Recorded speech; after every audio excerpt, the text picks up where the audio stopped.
शुभ सकाळ सांग मैंने आज हूँ रविवार सकाल समस्त को शुभेच्छा और अभिनंदन।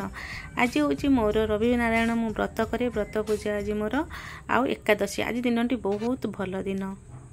तो आज दिन टी रविवार सकाल उठी मो पूजा पाठ रे बहुत व्यस्त थी। घर ठाकुर पूजा करी पुणी चौरा पूजा पुणी सूर्य नारायण को पूजा करी तापर मु बनई दही बरा और मटर तरकारी। दही बरा सांगे छुआ तरकारी ना तो छुआ खाइबेनी आ छुआ बनई सकाल जलखिया। तापर मु भी दही बरा टी खाई देती। तापर खाई मु रोषे करा चली जाइली। जेहेतु आज रविवार मोर आइंष खाइबा ना मुझे साधारे बनई दही बैगण डाली शाग भजा आंब सजना छुई आलू भजा आचार सहित मध्याह्न भोजन में खिया जाइला।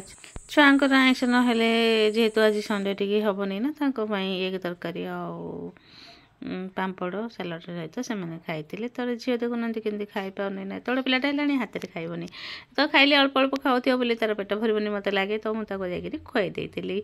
पुणी गप न शुणे बुढ़ी माँ गप न शुणिले खाइबनी गप शुणी शुणी मुझे खुई देती।